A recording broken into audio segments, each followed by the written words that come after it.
opening up in prayer? No, Sure. Great. Good morning. Welcome to All Things Dr. Leo. Sorry we got a little late start, but we're trying to move on here. It looks like our screens are freezing up a little bit, but I think we're good. So, Mr. Michael McElroy and Mr. Joseph Joubert. Hello, fellows. Good morning. Good morning. Good morning. Glad to have you with us. We got a lot to get through, so I know your schedules are tight. So we'll open it. Michael, you mind opening us in prayer? Sure. Dear Heavenly Father, we thank you for this opportunity that you've given us to come together, that every opportunity that we have is a moment for worship, it's a moment to lift you up in praise and thanks for all the many blessings that you have given us. I thank you for the gift of music. I thank you for the gift of companionship and friendship and the opportunities that we have that you have blessed us with, Lord. We ask that you touch us, keep us mindful, keep us positive, and knowing that everything is in divine right order.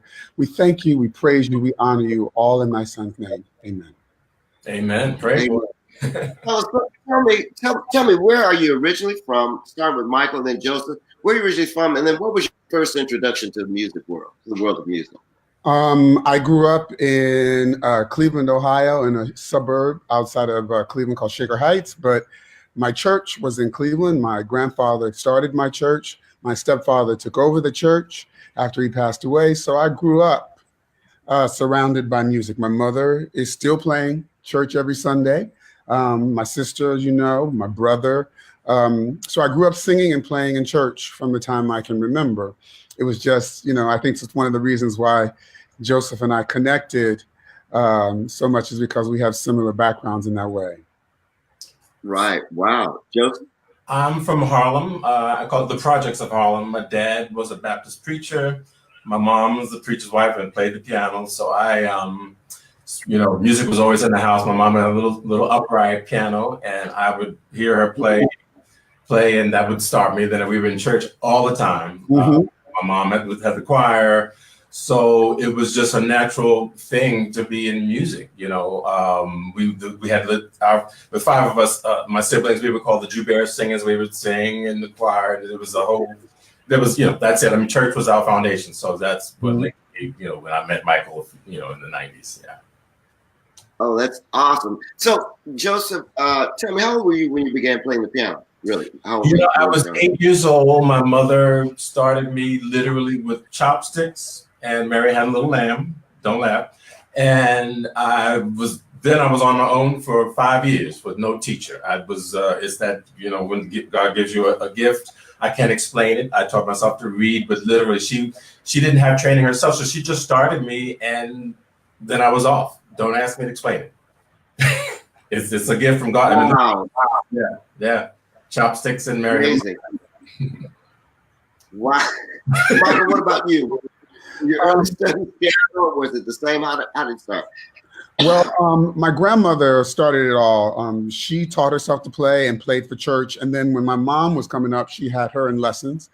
So my mom put me and my brother in lessons, but we didn't really like it too much. I liked playing more by ear.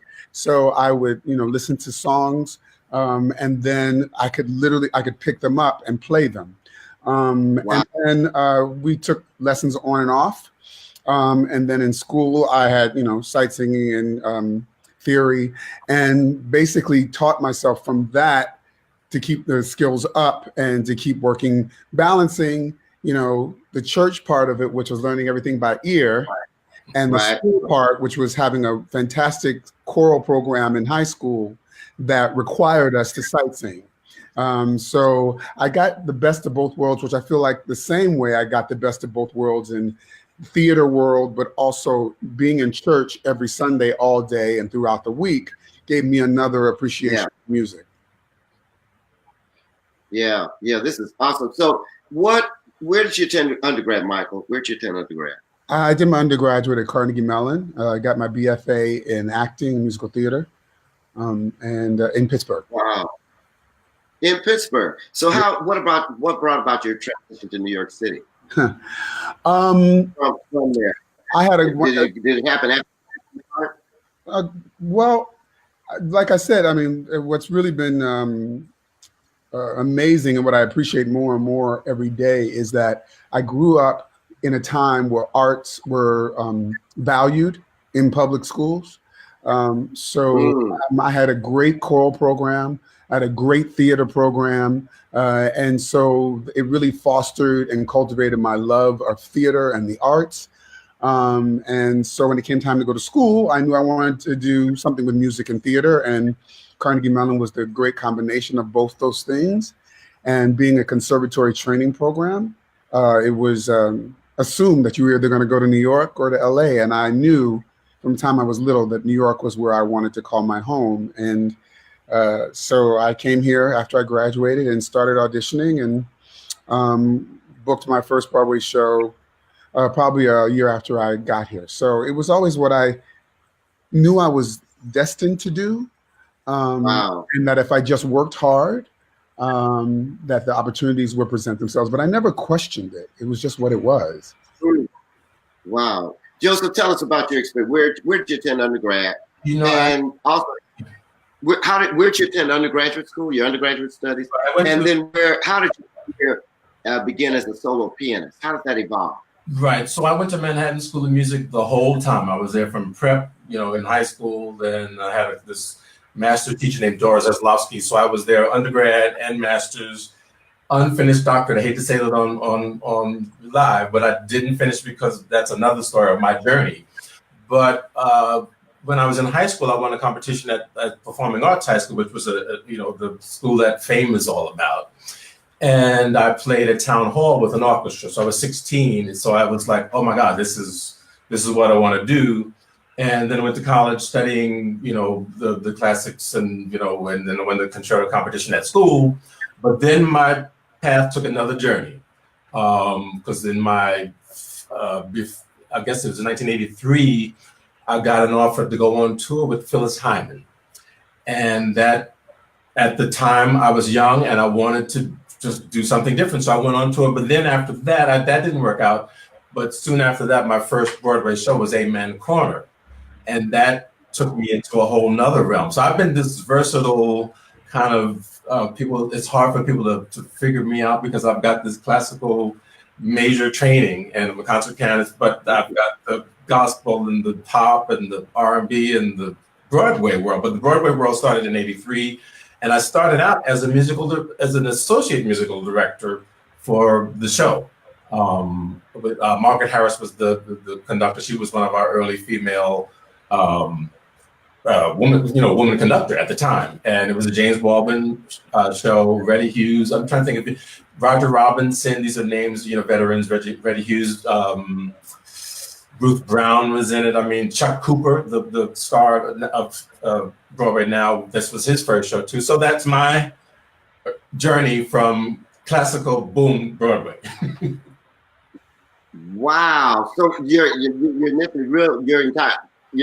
your goal was to become a concert pianist.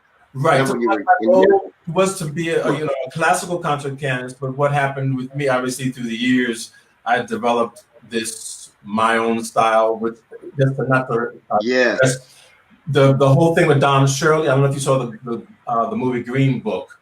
Don Shirley was an important influence on my journey to realize that there was another way other than classical to do stuff at the piano. So that my thing is I did it with hymns and spirituals.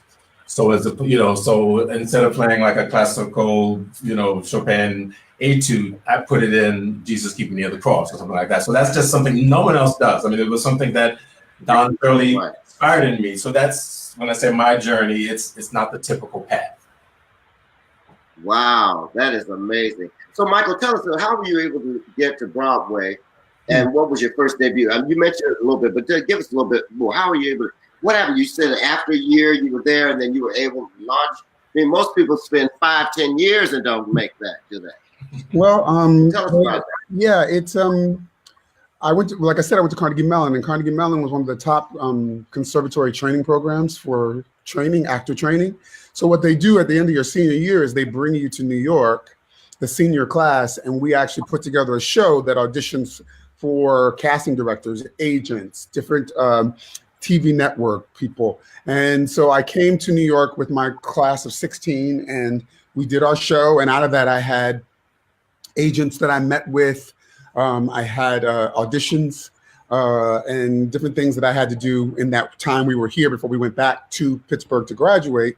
And out of that, I had an audition for Shakespeare in the Park, which is through the Public Theater, and I auditioned for Richard III and got it. So Richard III, which would be starring Denzel Washington in Shakespeare in the Park at the Delacorte Theater. So I went back, graduated from school, moved to New York, started rehearsals for that. And then as soon as that ended, I went on tour with Sarafina, which was a South African musical.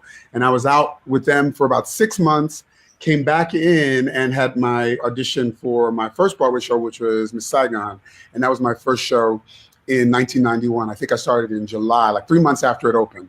I started with that show and pretty much moved from show to show from there. I was fortunate enough to be able to do that.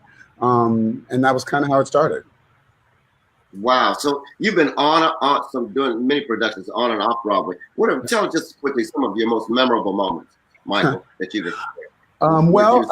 Tell them how we met. Oh, yes. And once again, I firmly believe, in having found my, like I said, growing up in church, but really working to find my own personal relationship with God and believing that there is a purpose and a journey for my life, and understanding that if you work hard, when the opportunities that God puts in your path are there, if you've worked hard, you can just step into those things, and understanding that every part of it is part of the journey, and that people are put in your life for specific reasons. So I was, some of the Broadway things I did Miss Saigon, I did Tommy, I did Rent for a long time. I just did Sunny in the Park with George in 2017 with Jake Gyllenhaal. But there was a show, okay, so I did the Who's Tommy was my third Broadway show.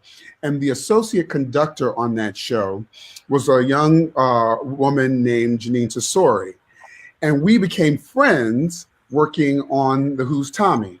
And while she was working on the Who's Tommy, she said, I'm going to go off and write this musical. My friend has given me their lighthouse. I'm going to go to Maine. I'm going to write this musical. And then she came back and she said, I've written this musical and I wrote this role for you. Will you do the workshop? And I said, yes. Turns out it was Violet. And then we did a workshop at the Eugene O'Neill, and then we did a workshop at Lincoln Center. And that's when I met Joseph. But I actually had reached out to Joseph the year before, because I started Broadway Inspirational Voices the year before that. And I had reached out, someone said, oh, you should get Joseph Joubert to play. And Joseph didn't know who I was. I didn't know who Joseph was. So I don't even think we connected at that time. But then we were in Lincoln Center for 5 weeks working on Violet. And that's when we connected, because he was orchestrating the show with a man who was a mentor to both of us named Burl Red.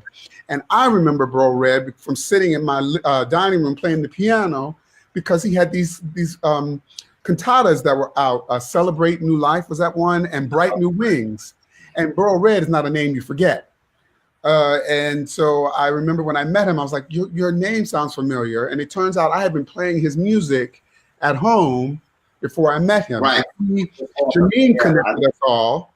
And then Joseph and I, from working on Violet, I was like, would you please play for our next concert? And he did, and that was, I think, our second year, right. And we've been working together ever since. Yeah. Wow, Joseph. So tell us now that you're doing Broadway shows of some things, musical. What are some of your most memorable moments? And I have another transitional question I want to ask. Go ahead. Well, all right. So because my journey was so many different things. When I worked with Michael, it was my first time working with Janine Tesori. Now, of course, people know her now from Fun Home. She won a Tony Award for that.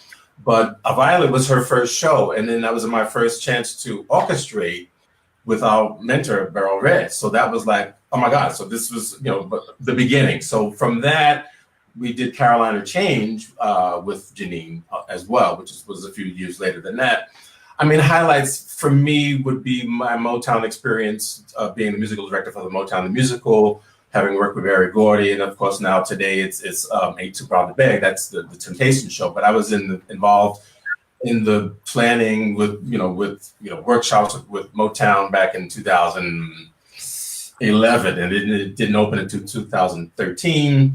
I was orchestrated for Color Purple, but the fun story about that, Color Purple first run was in 2006, And I came on board sort of reluctantly because I didn't really want to do it, which is funny. But the conductor, Linda Twine, who's also another mentor of mine, she asked would I be her associate conductor. So I was the associate conductor for that show. And what wound up happening, the writers weren't happy with the sound of the orchestration that was done. And don't ask how they asked. Somehow they came to me because they knew of my work with Carolina Change or other shows. They asked would I help. And I was like, well, there's another orchestrator. I can't just do that. So they allowed me to do 4 orchestrations. This is the original show. And that wound up being the opening number. There was a Color Purple song, I'm Here, and Push the Button, which were like the 4 big numbers. And they were very pleased with that. So on that strength, they asked me to orchestrate their revival completely for myself. Because on that one, I didn't get credit. I got credited as additional arranger because you can't play in the show and be credited as an orchestrator. At least that wasn't the time. At the time, you couldn't do that. So fortunately for me, because of that experience, they asked me to orchestrate the revival, and of course the revival won, the Tony Award that year for best revival, and so that's why I have purple on. Purple is like my lucky color, I guess. But that was just some highlights. I mean, I played with Kathleen Battle at the White House. I mean, I could go on, but but again, the connection with Michael and Beryl Red, that was a whole nother new marriage of musical events that sort of took us. We were Grammy nominated for as best arranger for our first Great Joy CD. It's just amazing. Like I said, it wasn't. I mean, obviously God put us together. This wasn't something that just happened. Yeah. So it's amazing how when you look back on your life, the people that you meet and are influences for us. But that Janine and Beryl and Michael. So there was this connection. Yeah. And I can't say enough about Beryl Red. And one of the most amazing, his journey was so different and unique, and what he and the innovating presence he was within the Christian music scene, and then ended up in musical theater. But what he loved was talent, and he loved fostering young talent. And anytime, we were all brought together pretty much through him, and anything that we wanted to do, whether it was to do Great Joy or whether it was to work on some other musical theater piece, you could always go to him, not only for advice, but support both financially, artistically. He loved supporting us and making sure that the next generation of artists were getting the training and the experiences that they need to carry on the torch. And so what he did and continues to do, when we didn't have him here physically during Great Joy 2, he was always in the room, in the recording, in the writing of, in the mixing of. We realized not only how much he did for us, but he was also in the room with us while we were doing every step of the way, knowing that he had given us the tools that we needed, and that he was always a voice in our heads saying, go back, listen to it one more time, go back and work with that a little bit more, go back and write that a little bit better. I mean, he was always there. So I cannot say enough what an impression and mark he left on all of our lives.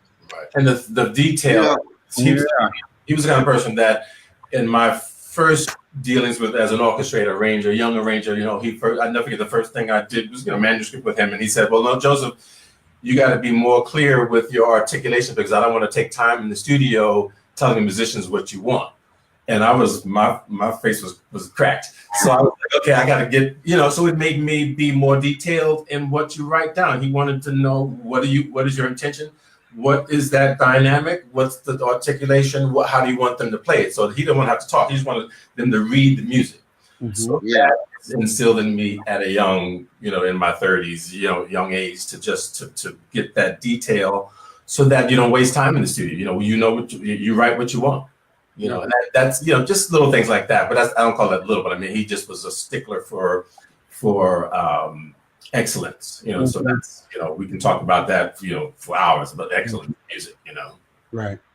Guys, I can't thank you enough for sharing the information about Beryl Red. I remember picking anthems up in grade school, maybe high school, that I would see of Beryl Red, and the colors that he would use and harmonizations that he would. I can't think of the one in particular that stands out, but he was just awestruck me. So now I know the relationship that is forged here. has been so important. And thank you for sharing that. Now I want to bridge. I'm going to change the shift a little bit and talk about the Broadway inspirational forces in New York City. Let me just first thank you both. Thank you, Michael, for founding the group, but thank you for the collaborations that you have given us in the church world and the music world that have just been absolutely stunning. Let's talk about how this group evolved. The sound is magic. I know I had to make a trip to New York for the release of that concert last year. I said, I want to hear this live. The album sounds, I want to hear it live. And audience, I have to tell you, what you hear on the album is what you hear live. And so I want to thank you. First, Michael, tell us how this group evolved. Out of what? How the core of it? Who are participants? Right. And then Joseph, go ahead. Well, it's funny that you say that because this is our 25th anniversary this year. So I've been reaching out to the original 12 people who were the first group of singers to get them to prepare for our big event, which will be in 2020. But I started in 1994. I came to New York at the height of the AIDS crisis. And I watched as many of our fellow actors, directors, choreographers, people in the theater were literally here one day and gone the next. And so it left our community, the theater community, wanting to do something, which we started to do, which was raise money and do benefits, but it didn't do anything for us spiritually or for our souls to help us kind of navigate this time. And I knew for me, my connection to something greater, I knew this music specifically was something that kept me grounded, that kept me in a place that was able to kind of endure this difficult time within our community. So after doing a couple cabarets and fundraisers, I said, I want to do a concert to raise money for the organization Broadway Cares, Equity Fights AIDS, that deals with gospel music. And there was no name. The choir didn't have a name. I just asked 12 of my friends who were on Broadway to do this evening of concert of music. And we did. And the response was overwhelming. And it became from that an annual experience, that concert that we did every year to raise money for Broadway Cares. And it was never, we didn't even have a name. It was just a concert for Broadway Cares. And eventually we had a name, and then we became an LLC in I think 2000. And then in 2007, we wanted to do even more. So we became a nonprofit and started an outreach program that also, brings music programs to children and youth in need. And it grew from that. But the beginning of it was being bringing an inspirational aspect to what we do as a community on Broadway, and welcoming all people, that it was a diverse group of people, that I wanted to show that gospel music can be available to all people and that all people can sing it, was an important part of starting it. Wow, that is great. So tell me about now the collaborations, and that's true. I'm glad you mentioned the part about that all groups can sing it. Thank you for the arrangements. They're challenging enough, but yet they're in good, appropriate ranges for most church choirs to deal with, and we're not screaming B flats and high C's tenors. So I mean, you've done some really great stuff. The melodic lines are memorable. They're able to maintain. It's just great stuff. So tell us about Great Joy. So now the group is evolving. How do you and Joseph connect? Is it more through this, or how does the concept come? The orchestrations Joseph is doing, it's just incredible stuff. So on there, Joseph, you chime in, or how do you guys want to do that? Great Joy. I mean, Michael McElroy, again, he is a vocal master, arranger. I mean, I arrange vocals. We all do the same thing, but there's a certain special extra gift that God gave Michael for arranging vocals. Yeah. So our mentor Barrow Red literally just said, guys, I want to do this Christmas CD, kind of just go. And Michael came up with these amazing sort of new arrangements of the carols, Joy to the World. What happens, the way we work, Michael will come up with something, and then I'll put my ingredients in, changing harmonies or whatever, and coming up with the arrangement under it. And we went to Nashville and recorded with the Nashville String Machine, and again, just sort of unleashed with no rules, just do it. He wasn't backseat driving saying, well, no, don't do this. So we literally just kind of said, let's do what we do and unleash. That's the best way I can describe it. And that's what you got with Great Joy. Because that's number one. So Great Joy, it's fabulous. The Great Joy 1, the carols, but then Great Joy 2 takes a shift. It feels like a more global approach or something. Tell us about that, Michael. What was the thinking behind between the two? Well, the first one, we were just kind of running blind. I mean, Brill said, do this album, and we just were doing it. I was like looking through hymnals. I think I found like Infant Lowly and like a Polish hymnal, like a Polish girl. And then it was like we were writing, I would write some vocal things and put a little bit of a piano thing down and then send it to Joseph, and Joseph would flesh out the whole piano part and then write the orchestrations from that. And we just kind of got going. And I remember saying to Bro one day, I was like, we don't have that like Pentecostal kind of, song on the album. He goes, well, go write it. And that's how we came up with Go Tell It. So then when we did Great Joy 2, it was intentionally a global approach. It was really about finding those iconic holiday songs from different countries around the world and being very intentional about saying, okay, let's choose this one from Ireland. Let's put these two together from Germany. Let's take this one from England, this one from, from where else did we go? Oh, this Native American carol. And let's see what the gospel lens is for these songs. And because of the way Joseph and I work, and because our background, once again, is in gospel music, classical music, musical theater, those combinations of things come together in how we hear and work so well together in terms of how we create these arrangements. We never really know where we're going until we get on the ride, and then we kind of go, I think it's this feel, I think it's this thing, and then I kind of play with something and send it to him, and he sends it back, and then I play some more, and we send it back, and then once we have it, I then record the demo of that, and then he from that creates the orchestration. So, the first Great Joy was kind of like we were just going, like Joseph said, and doing it out of a place of innocence, and the second one was a lot more intentional and more about in tribute to what Bro read, the legacy that he left behind. Wow, it's a bit. So tell me about the actual participants in Broadway Inspirational Voices. Is it open to the general public, or how do you select them? I noticed these are mainly Broadway actors or people that are working in the vein of theater. So tell us about the structure of the group. Yeah, it started as all Broadway performers, and then it became, and it still is, about people who are working on Broadway, but also cultivating the next generation of artists who are moving here and trying to make it on Broadway. So it's a combination of those two communities, but also it's about diversity. I want, when people see us, to see what America looks like. I want them to see what is possible when people of different backgrounds, beliefs, faiths, race, orientations come together, and that it is possible, especially in a time right now that feels so fractured. So it's intentional in how we choose members and what we want to look like and what we want to sound like and what we want to present to the world in terms of we show that it is possible for many different people to come together and to be united. Wow, this is great. Joseph, tell us about the concept. You're thinking of orchestral writing and the accompanying on the orchestral accompaniment, even piano on these recordings it's just been mind blowing. So tell us a little bit about your conceptual. How did you the concept?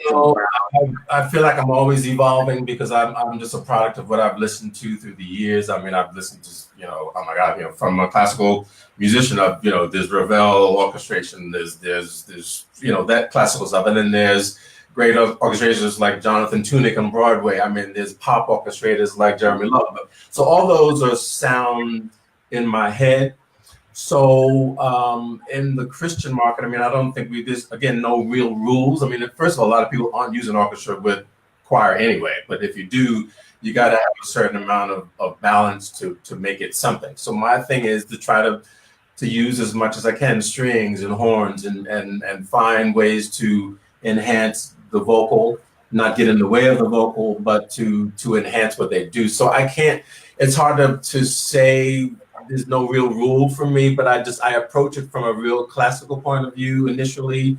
But then again, once I'm listening to the vocals, it's about, supporting the vocals, and whether that's with just strings or whether it's strings and horns, or was it just strings and an oboe? It depends on the song. So I approach each song differently, and all I can do is go with my rules. I mean, there's no real answer to some people. It's all subjective. I mean, people like different things. So I like it. Some people might not like it, or they might But that's about the best way I can explain it. But I'm always listening to other arrangers and see what they do, and just learning from listening, because you really. Who are you listening to now? Who's on your list? Who's on your Apple list? Who are you listening to now? What composers are you listening to a lot of now? Does that change a lot? Because I'm around music so much, a lot of times I don't listen specifically to everyday stuff, but I'll listen to a Barbra Streisand orchestration. I mean, because of her, something that, the people that have arranged for her, just to hear that. I'll listen to a Brooklyn Tab orchestration. I'll listen to something classical. I'll listen to, jazz stuff, so I don't really have,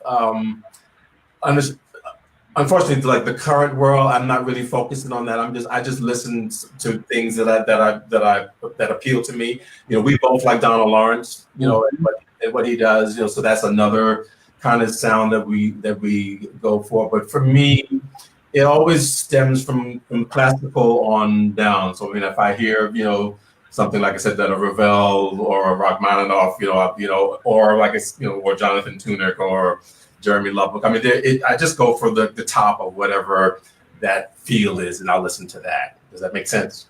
Oh, that's awesome. Now, tell us this. So, how is it important? You're both so diverse and so versatile in what you do. I mean, Joseph, you're from solo pianist to arranger to musical conductor. We may see at Motown. We've seen you with the productions.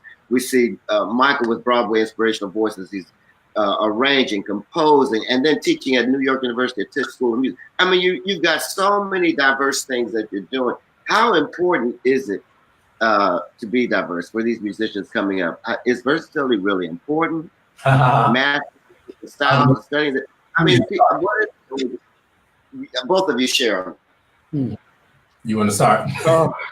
Well,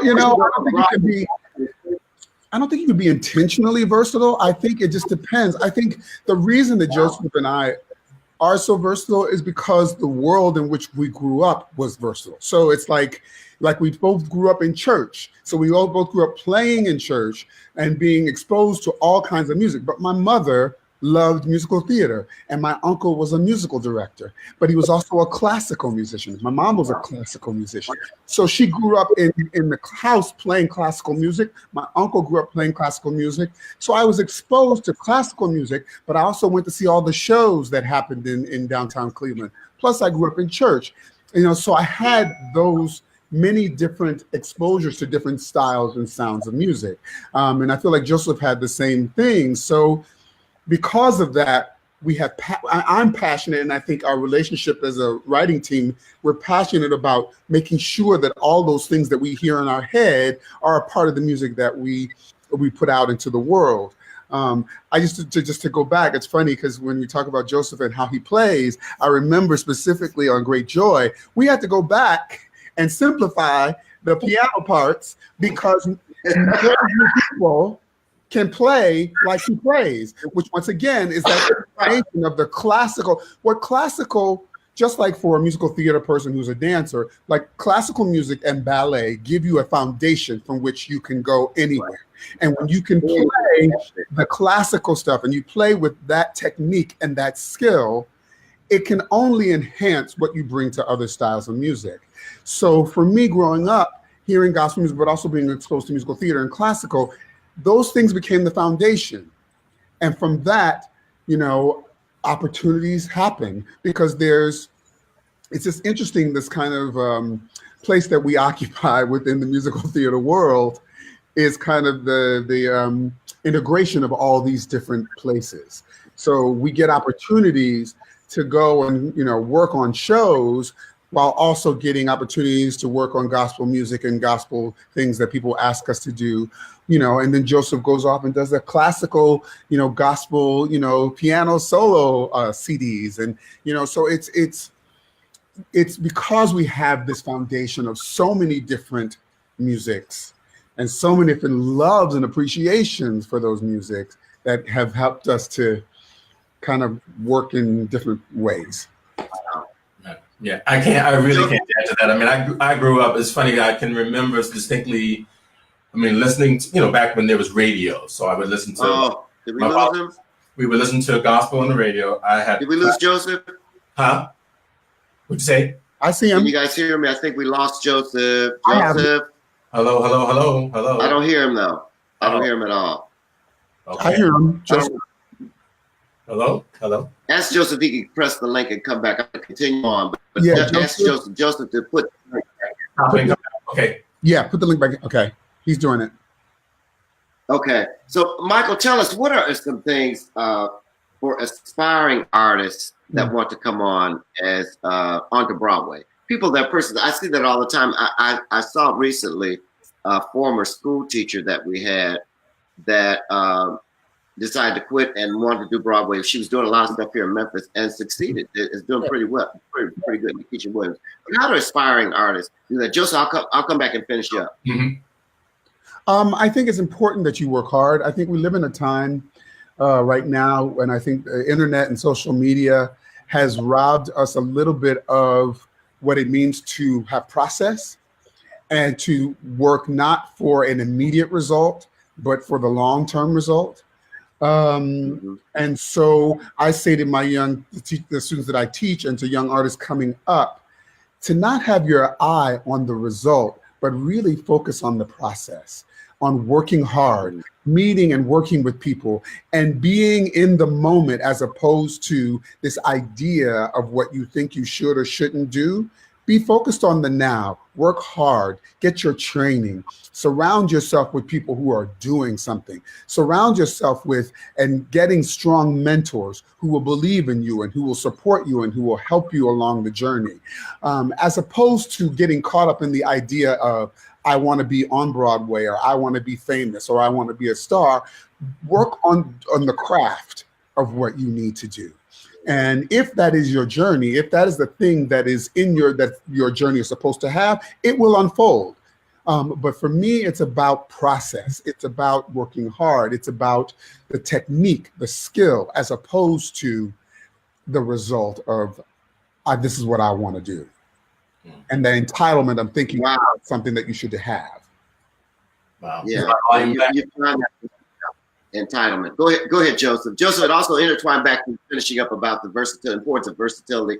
And I want to plug in, Joseph, I know you're mentoring several young conductors coming in, and you're encouraging the diversity within them. But go ahead. Yeah, so the versatile thing I was saying, I grew up listening to gospel on the radio. I had Horowitz, Rubenstein, classical records. I was listening to Jimmy Smith, jazz organ.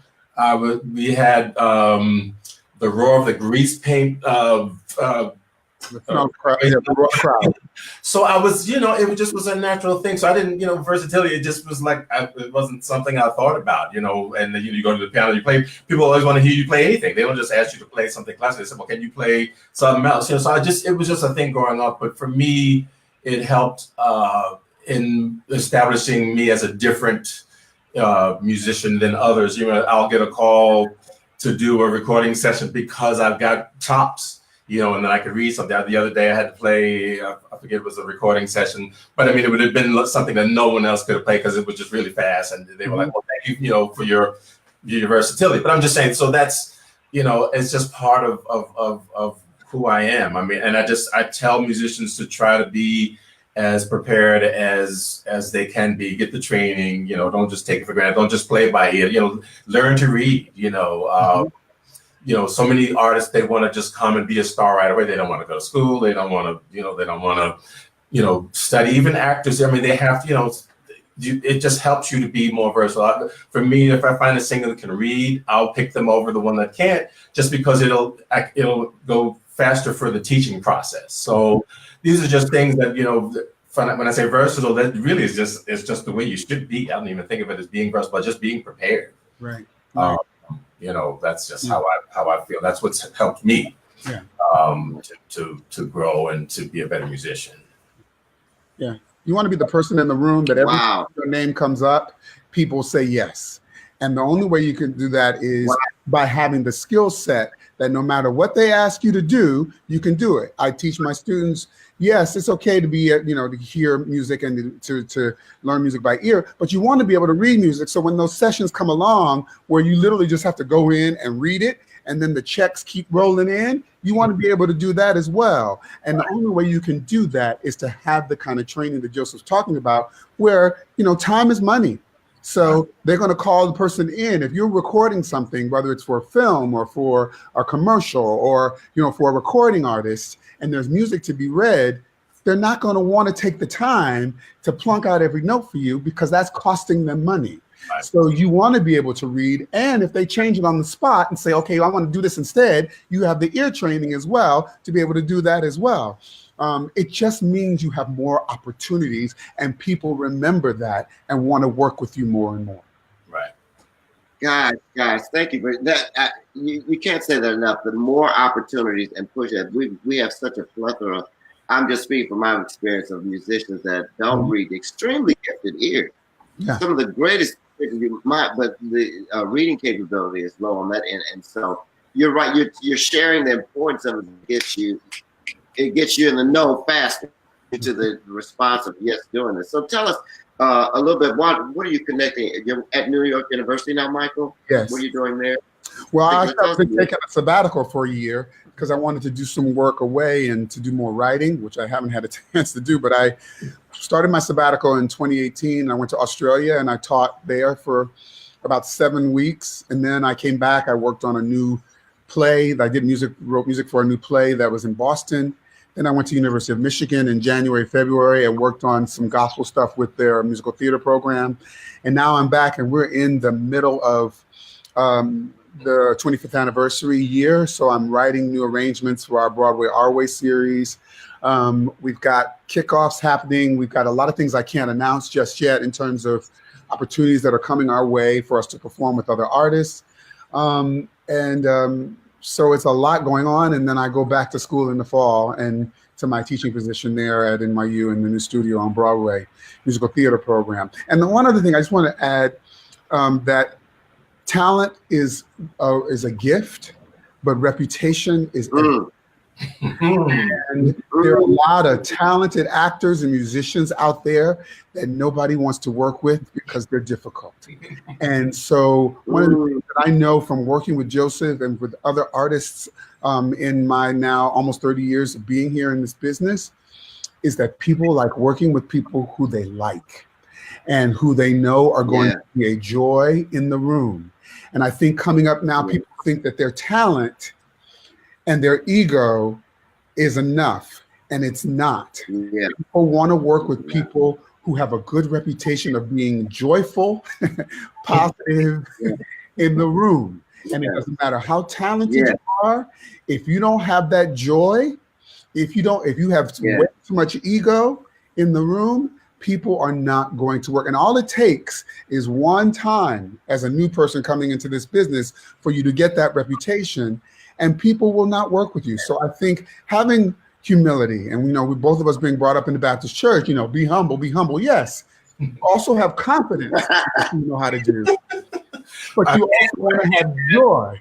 Yeah, I can't add any more to that. I mean, that's the first thing they ask you, when they're people, what's she like? Can we work with him? And I'll have on my list, I say, I've done work with that one before. No trouble. That's the first thing he said. Is it a little cray-cray?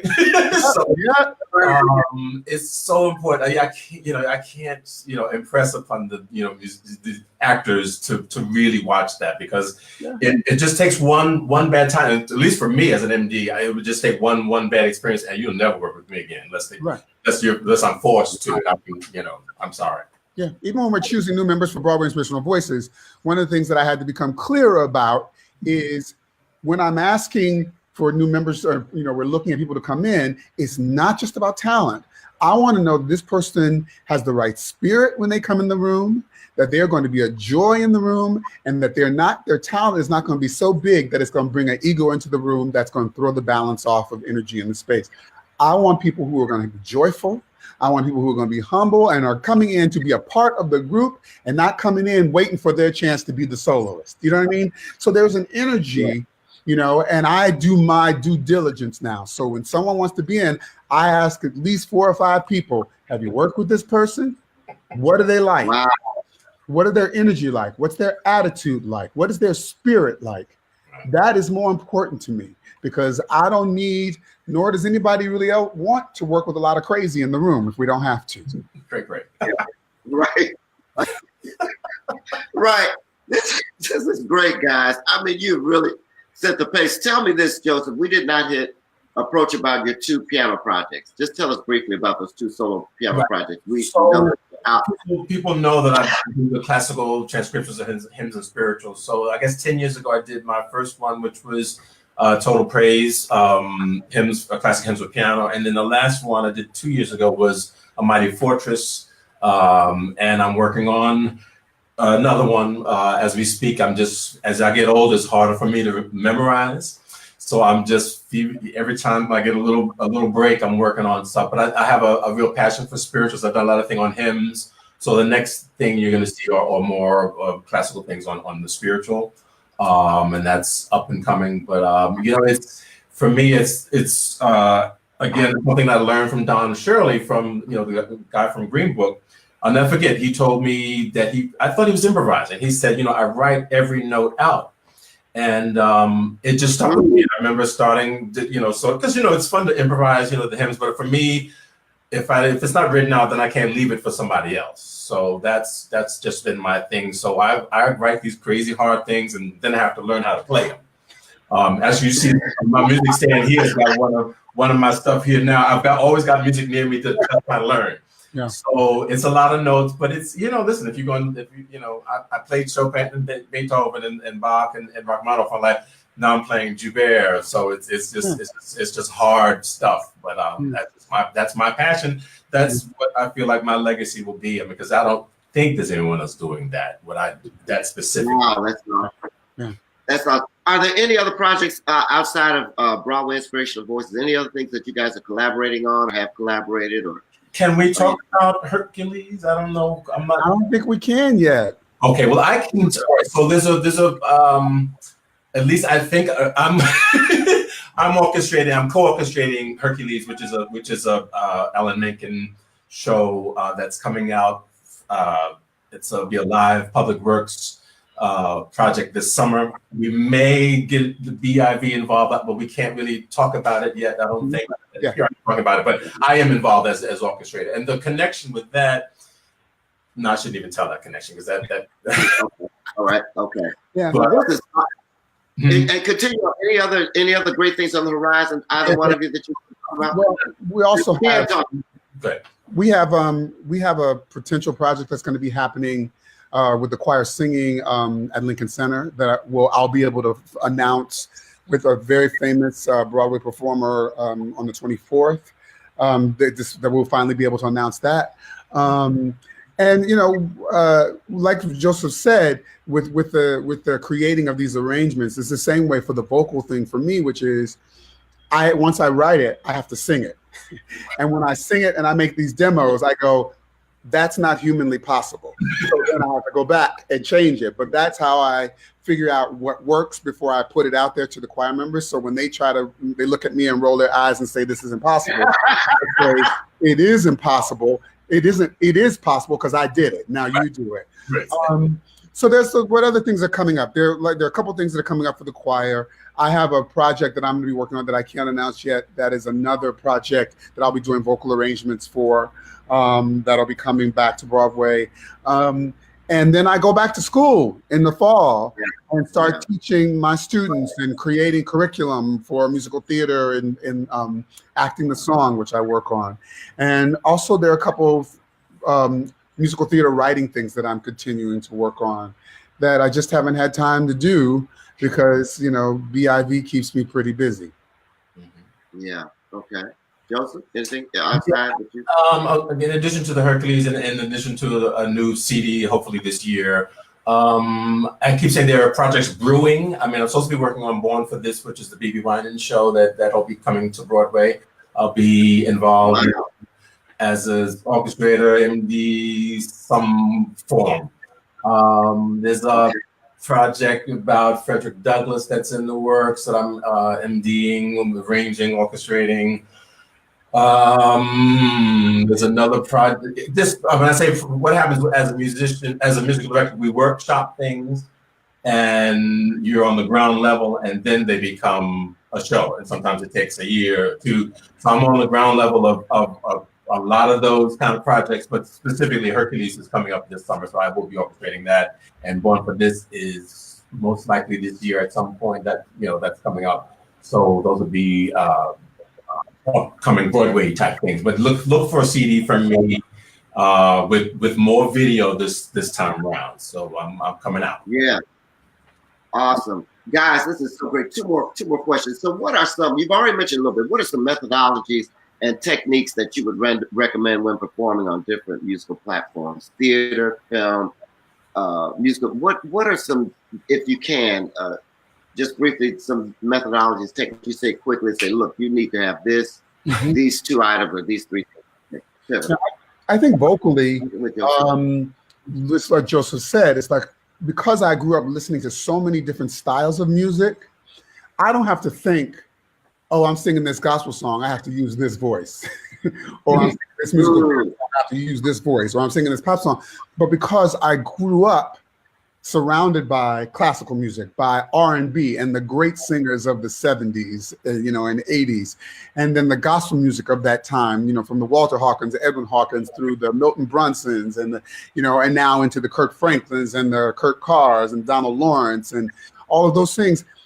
You play and listen to so much material that you learn what those styles are, so that you are specific. Right. I think you have to be intentional when you're approaching music. And gospel music is an art form that is very specific now. So when you're singing, and the difference between singing a contemporary gospel song by Kirk Franklin and singing a spiritual, I think sometimes singers now take their idea of what they think singing is or how they sing and try to put it on everything instead of honoring the material. And it's like, wow, you don't sing a spiritual the way you sing a Kirk Franklin song. The heart and the soul and the experience has to be there, but the way you sing it has to honor what that style is. And I think learning to be specific about and intentional about how you approach things musically, vocally, is something that I think, once again, about being specific and knowing your skill, I think singers could spend a little bit more time on, as opposed to,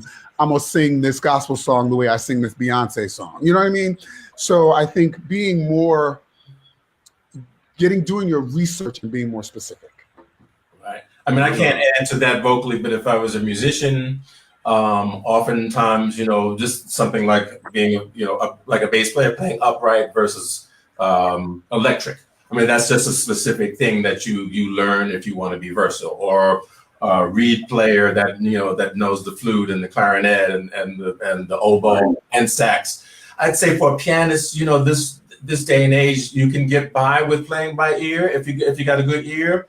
But that if that's your limitation, if that's where you want to go, that's your decision. For me, music is raw. It's not this. So for me, I'm gonna always opt for having more training and being having more breadth of knowledge. So that if someone hires me for a gig that's going to be versatile, I'll be able to just read the Mozart piece, and then I can go ahead and snap to the gospel if they need a little jazz. So it's about being versatile and knowing styles. And with this new age, I mean, you can YouTube anything. So if you want, is there anything you need to learn here, you can find it at your fingertips, where when we were younger, we had to buy the record.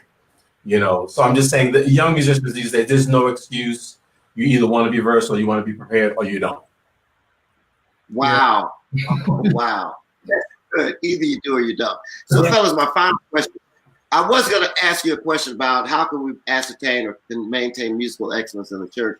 I want to do a broader question that we have a wide array of students, teachers. I even see a few pastors online, theologians, all different kinds of people. Give me 3 core standards that are necessary, you think, to ascertain musical excellence. Excellence of any kind. 3 core standards. Either one you can start off. You got to be trained. If you're going to be a musical director, you got to know vocal technique. You got to know, how to conduct. You got to know music. So I mean, that's training. I mean, training is number one. Being your countenance, your personality.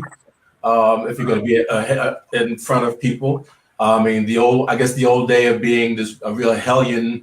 Maybe it's different because you just can't get away with that these days. I guess I don't think. I think you just have to have a certain personality.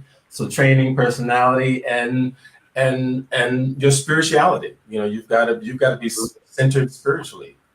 Those are my 3 things. Awesome. I think in our churches, more musical versatility. When I grew up in my church in Cleveland, we had 5 different choirs. So I was exposed to the spirituals. I was exposed to the hymns.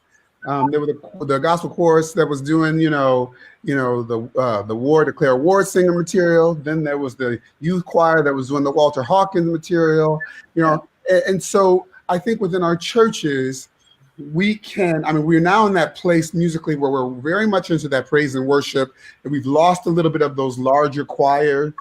But I think we can't lose sight of those spirituals and those hymns. That doesn't mean we have to sing them the same way, but we can't lose sight of those things because gospel music, contemporary gospel music, is built on the foundation of these slave songs, and it's in the blood, it's in the DNA of the music that we have today. So it only serves us to make sure we know our musical history within our churches, that we know the songs that led to where we are today, so that we are able to honor that in how we bring our music worship into the church worship.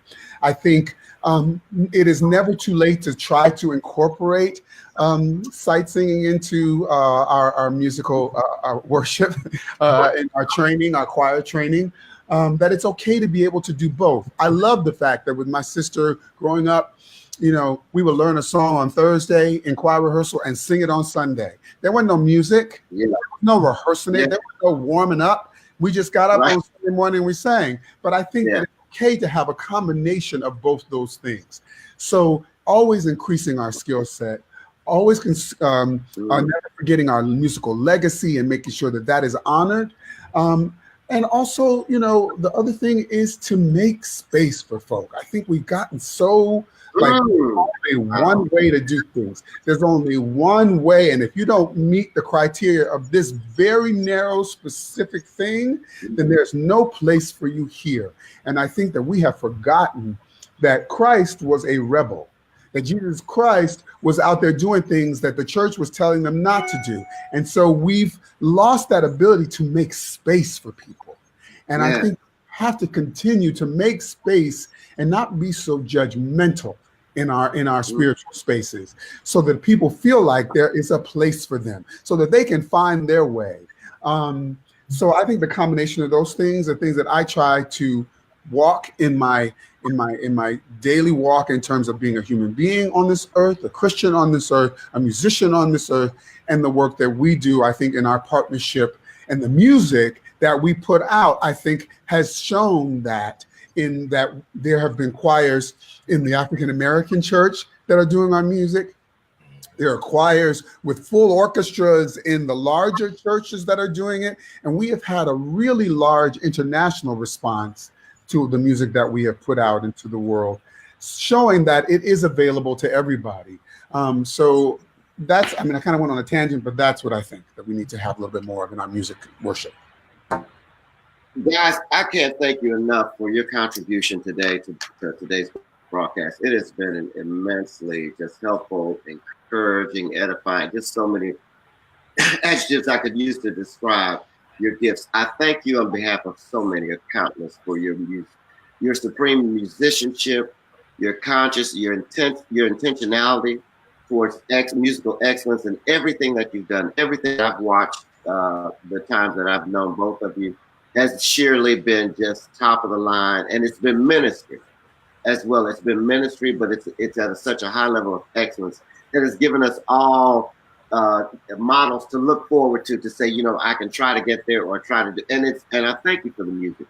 Thank you for your kindness. Thank you for your gifts to the community. Just a few announcements and we're done. Audience, I thank you. Please share this broadcast.